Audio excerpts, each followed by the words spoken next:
Recording live from the Blood Fountain, it's another episode of the Dragon Ball Z podcast with your hosts, Drew and Devin.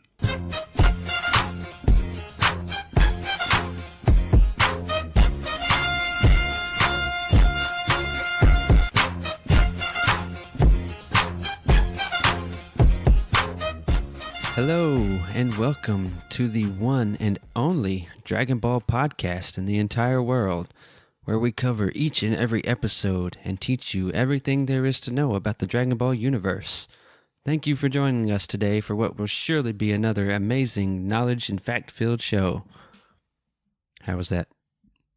I think you need to sell it harder next time. Okay.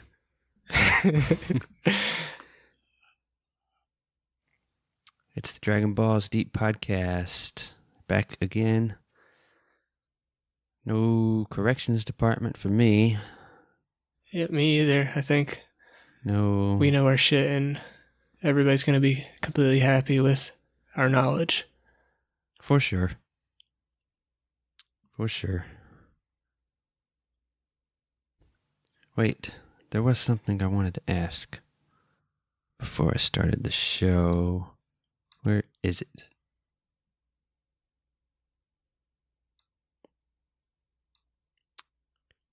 Yes. Does Goku have a nickname?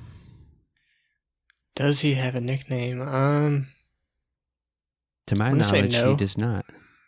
Somebody must have given him a nickname. Yeah, I can't think of one though off the top of my head. Maybe one will come to me. I know. I'll be sure to shout it out randomly if I think of it. In the original story that Dragon Ball Z is, that the Dragon Ball series is based on, Journey to the West. I don't know if it's a nickname. Yeah, it's not really a nickname. It's more of a title. So even in that story, he doesn't have a nickname. Frieza has a few nicknames for him and all the Saiyans in general. Does he? I don't know, he frequently calls them various forms of the word monkey. Oh, that's true. Yeah, they're monkeys to him. And Vegeta's nickname for him is Kakarot. That's his actual name, though. Kak for short. Kakarato. Carrot cake. I know, is Goku just mean food? Or is it a specific kind of food? Goku? Yeah. I don't remember.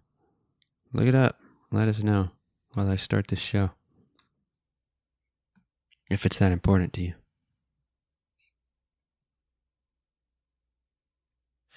Dragon Ball Z, episode 13. Originally aired on July 26, 1989 in Japan. And on... Well, this can't be right. Because this is what I said in the last episode. Somebody fucked up their notes.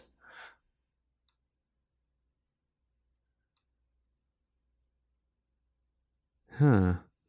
Yeah, I did. Well, I got half of it right.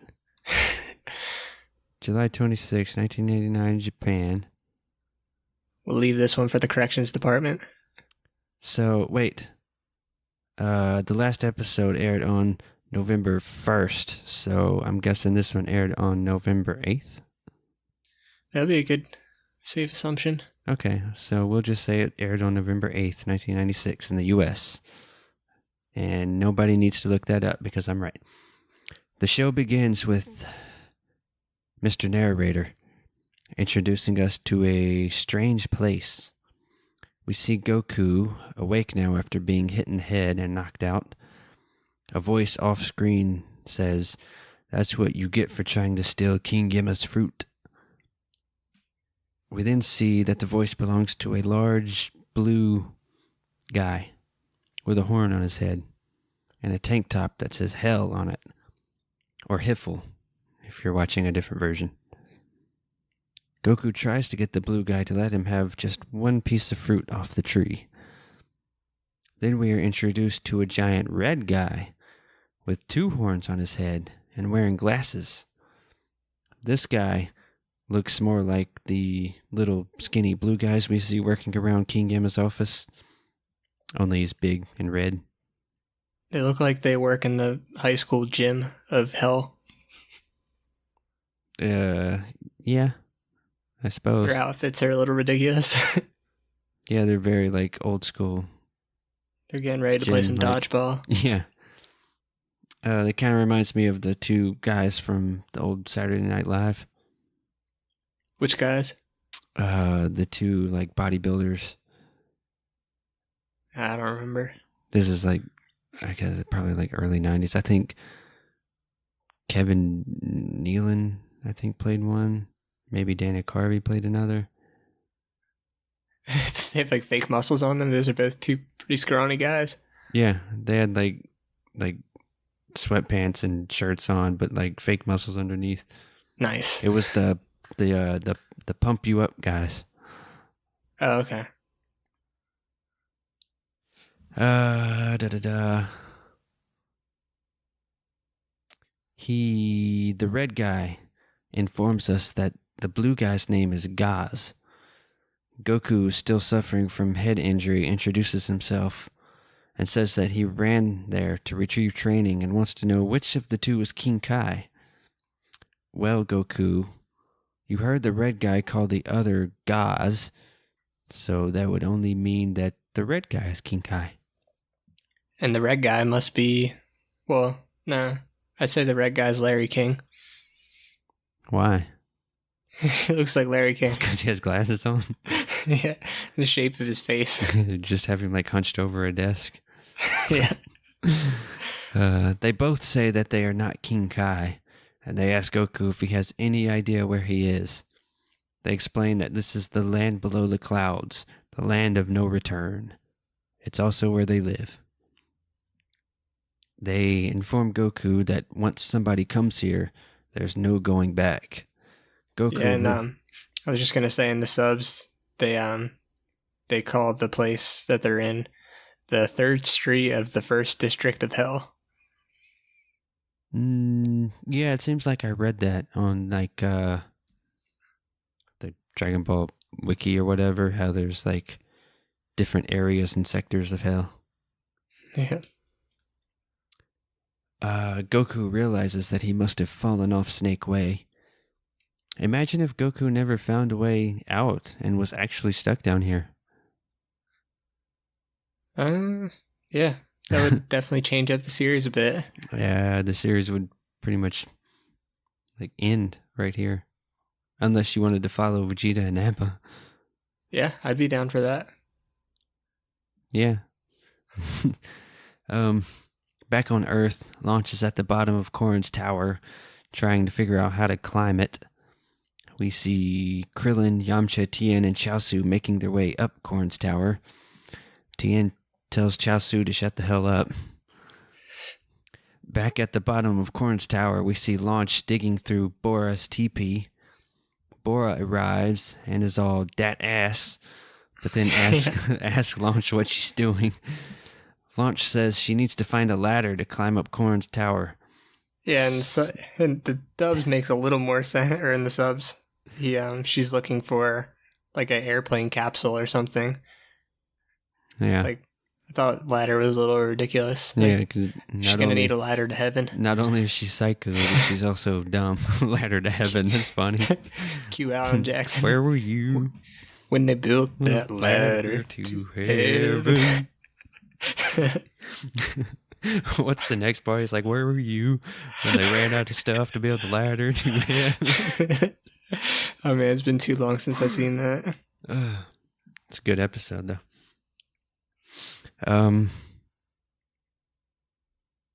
Bora tells Launch to fuck off, so Launch what she does best, and she sticks a gun in his face. Then Upa arrives and assumes Launch's sex, so she tries to shoot him. Bora then knocks the gun out of her hand, and in the process, this causes her to sneeze. Bora and Upa are quite shocked at Launch's transformation. Didn't how did Bora die in Dragon Ball? Did he get shot? Was it? I know it was Mercenary Tao killed Mercenary him, Tao? I think. Yeah, that's what I was gonna say. But I think he shot him. Did he shoot it? No, didn't he stab him? Yeah, I He think he stabbed him with like him. a big tree or something. That sounds about right. I think he like threw like a spear at him or something. That sounds. We'll get to that. Back in HFIL, Goku is jumping as far as he can to try and get back on Snake Way. Gaz and Mez think they can. By the way, the red guy's name is Mez. Did we establish that? I don't think. No, we did. Oh, we did? I know we got the blue guy's name, but I don't remember them ever saying. Yeah, I don't remember when they mentioned it, but... But anyway, it's Gaz and Mez. Gaz and Mez think that they can get some good entertainment out of Goku, but since one of them has to do work, they play rock, paper, scissors to see who gets to mess with Goku. And Gaz wins. Gaz approaches Goku and asks if he'd like some help. Goku says sure. So Gaz grabs Goku by the head and tosses him into the air as hard as he can. Goku goes flying into the air, but again comes up short of reaching Snake Way. So yeah, it seems like rock, paper, scissors is becoming a common theme in the Dragon Ball universe. This many dispute is settled with rock, paper, scissors. Yeah, especially between like Goku and Vegeta, and Gohan later on. Like, just, and Oolong too. Yeah, and Oolong. But yeah, and also I wanted to mention that I think Gaz is the blue one. Yes.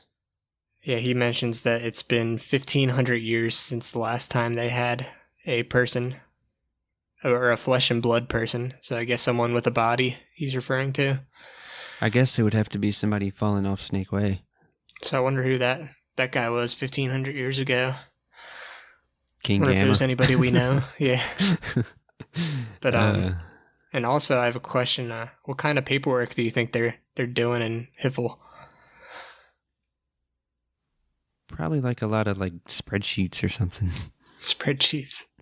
I don't know. A lot of TPS reports. Keeping track of all the fucking Nimbus clouds and shit. I don't know. Gonna need those TPS reports. Ba ba ba. Gaz and Mez are surprised to see Goku come back down and land. I'm not sure why. I didn't understand what was happening here. Goku tells Gaz that he couldn't reach and that Gaz must not be strong enough. Gaz is insulted by this, so he challenges Goku to a wrestling match, brother. And what was I gonna say? Oh, yeah, in the subs, Gaz claims to be the second strongest ogre next to only King Yemma. And this makes Goku question if Yemma is all that powerful after all.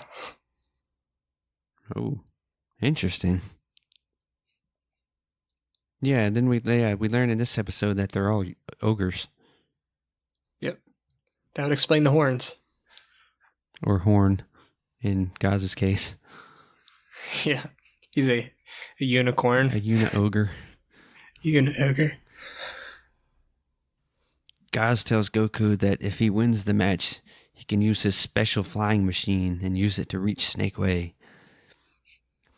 But if Goku loses, he stays in hell forever and becomes Gaz's personal play toy. Kinky. Yes, and yeah, this is a lot different in the sub. This might be the sub versus dub.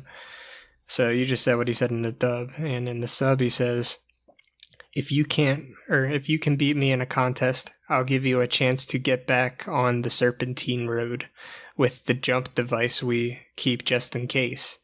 We don't lie. If we lie, we get our tongues pulled out by King Yemma. If you lose, you forfeit your soul and you won't be able to keep your body while you are dead. Ah, that's probably what happened to the guy who fell off 1,500 years ago or whatever. 15,000 years. Yeah, I think it does just come up later in the episode about they can't lie. They bring that up even in the dubs. Yeah, they do. I don't know if they bring up about King Yemma pulling their tongues out if they do, though. No, they don't say that. It's violent. Yeah.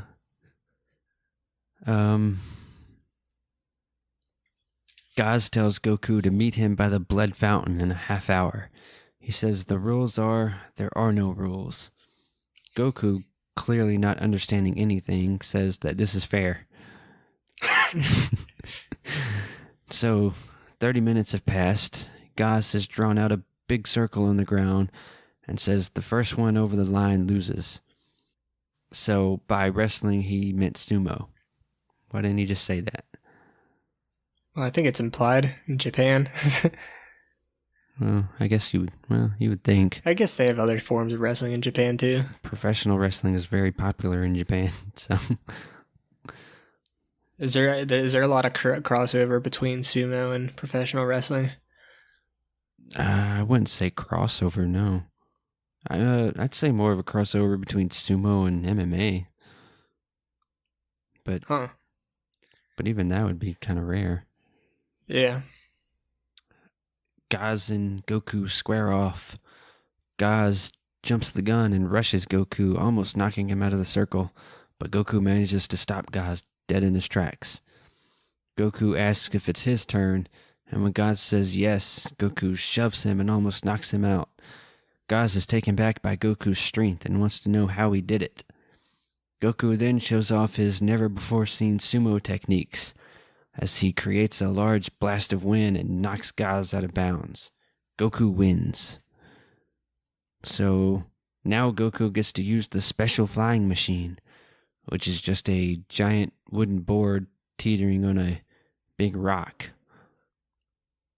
So Goku stands on one end of the board while Gaz jumps off of a cliff onto the other side of the board, sending Goku flying into the air.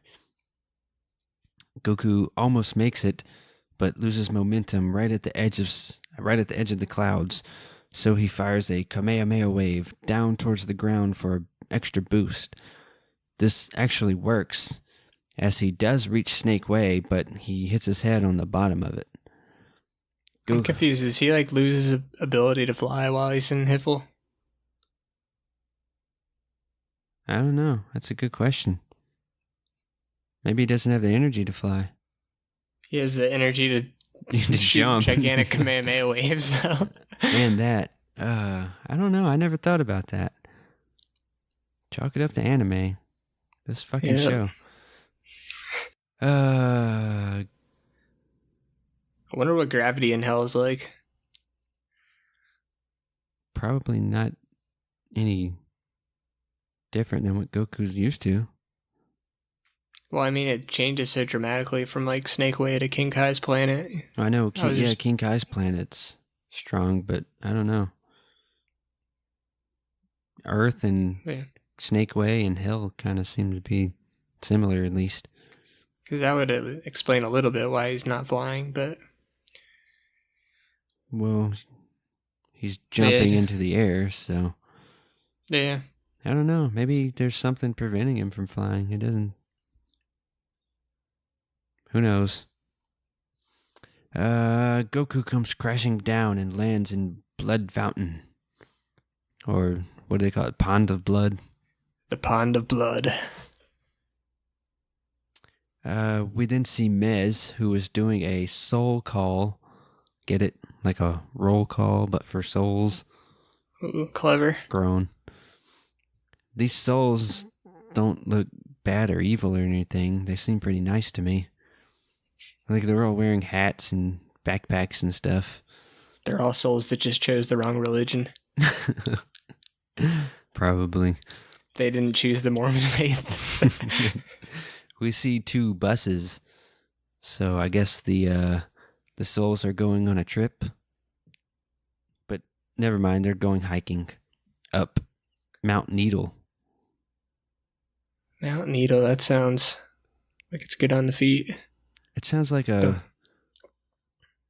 like a, I don't know, like a big area where like heroin junkies hang out. Yeah, it's not a mountain you want to wear your toe shoes up. No, not at all.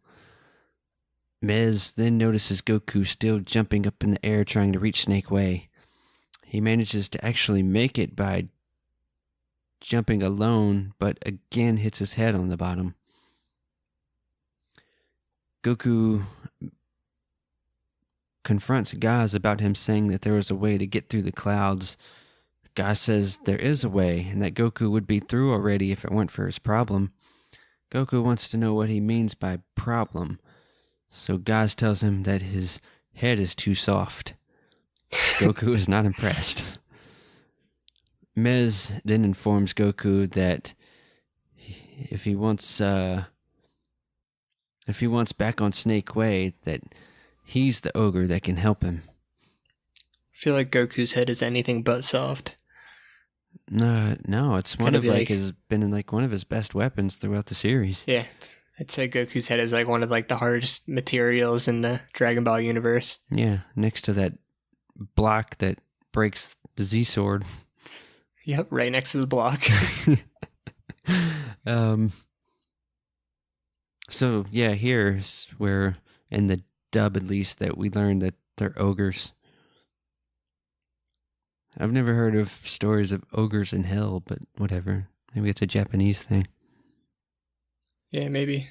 Mez tells Goku that there's a secret passageway, but he'll only show it to him if Goku can catch him.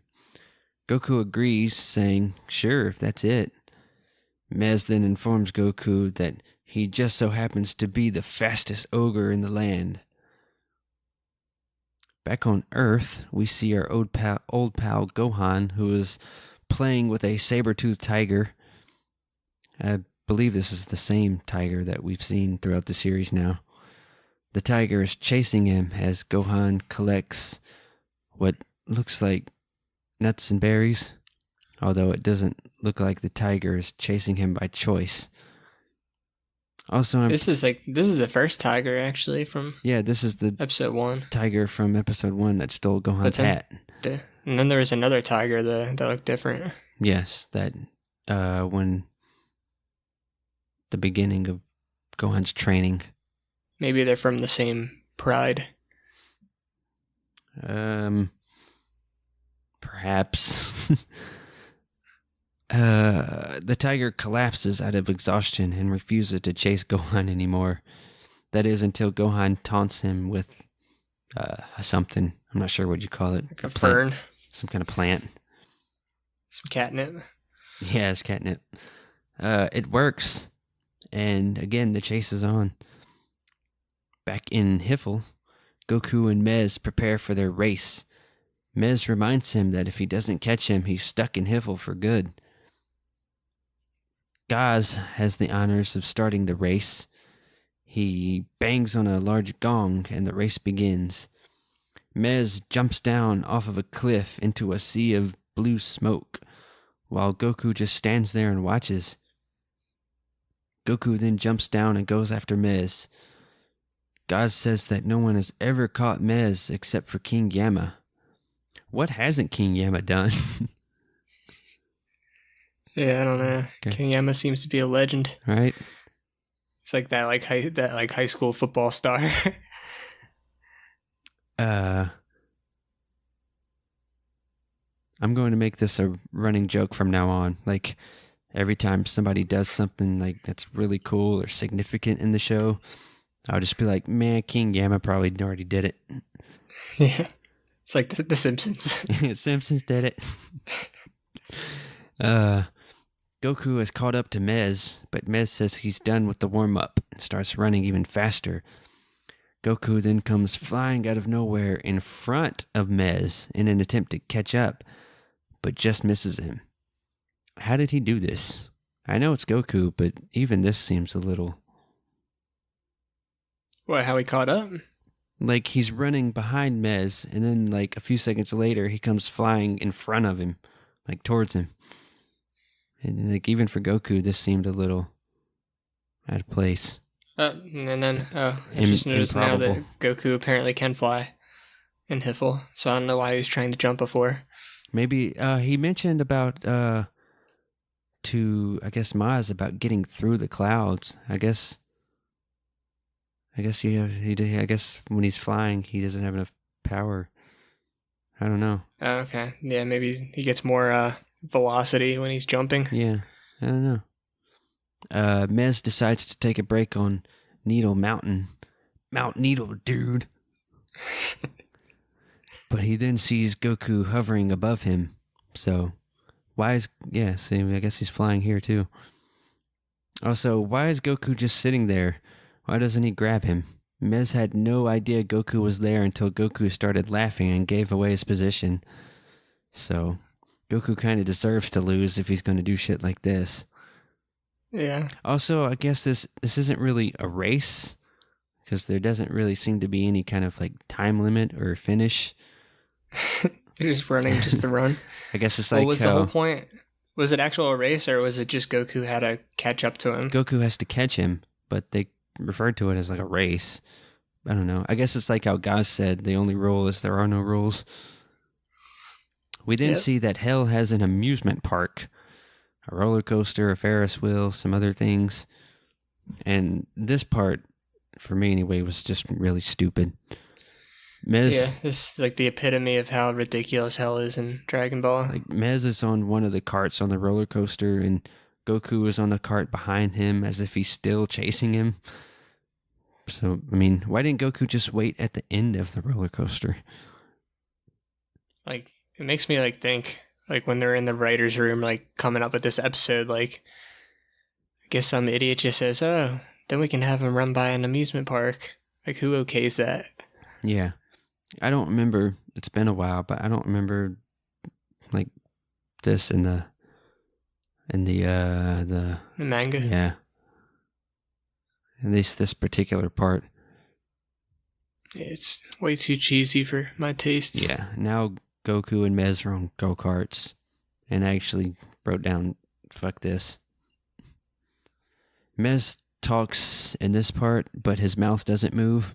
I did notice that. Goku calls for timeout, but Mez says that there are no timeouts, even though that they both stop and just stand there.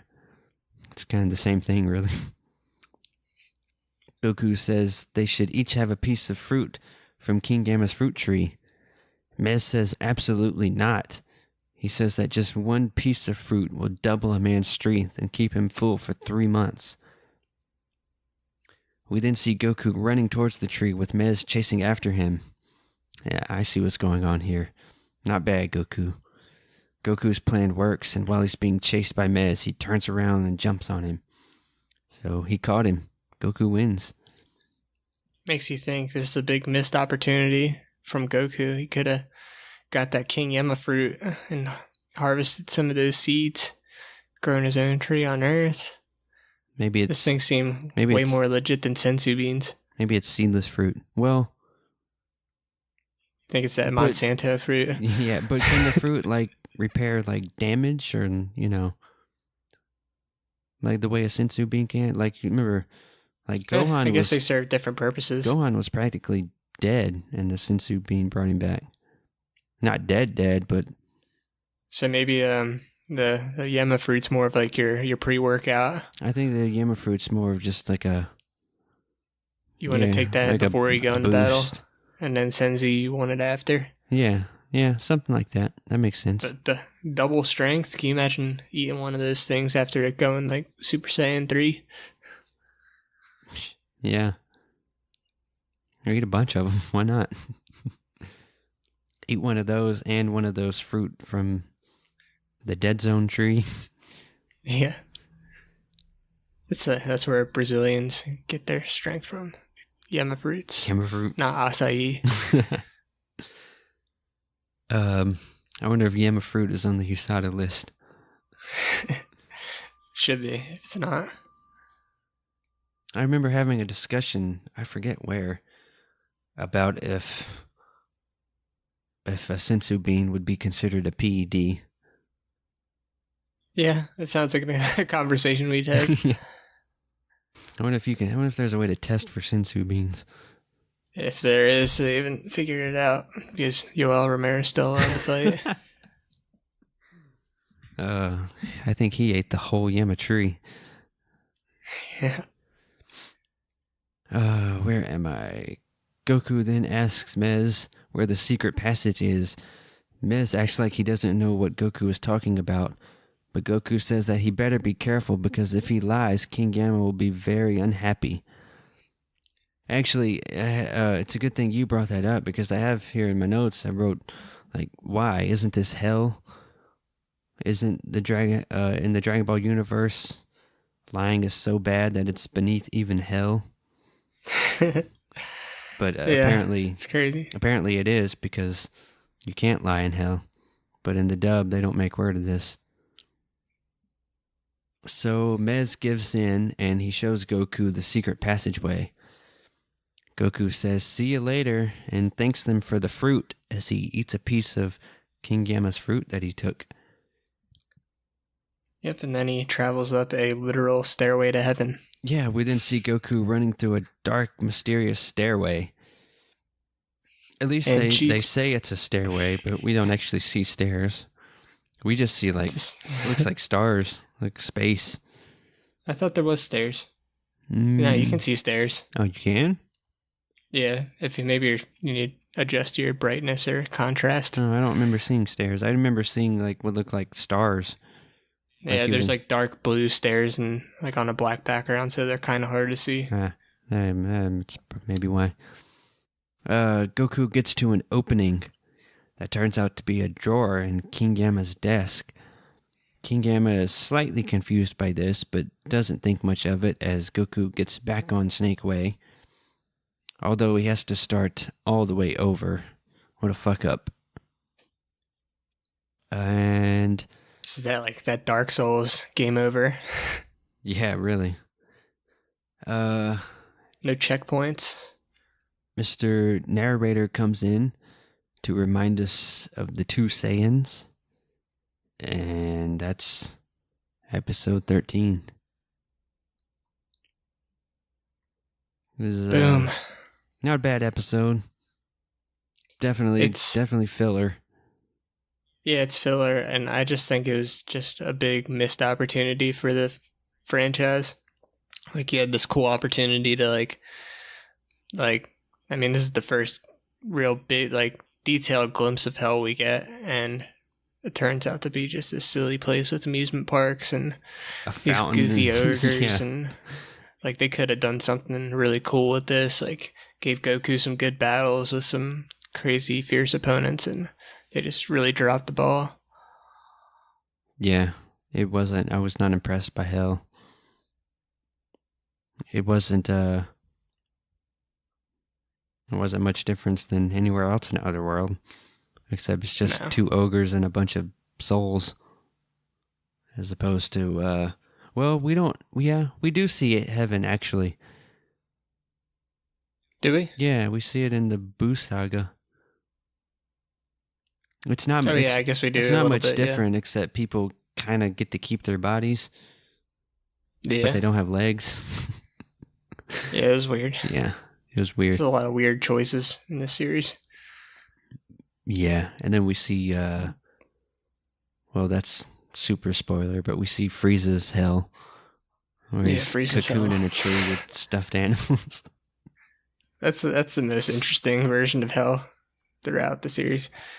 But most of the time, hell is just like literally like a jail cell, pretty much, for bad guys. Yeah, we see that later. We see just like Frieza and Cell and everyone, the Ginyu Force, just in a jail cell.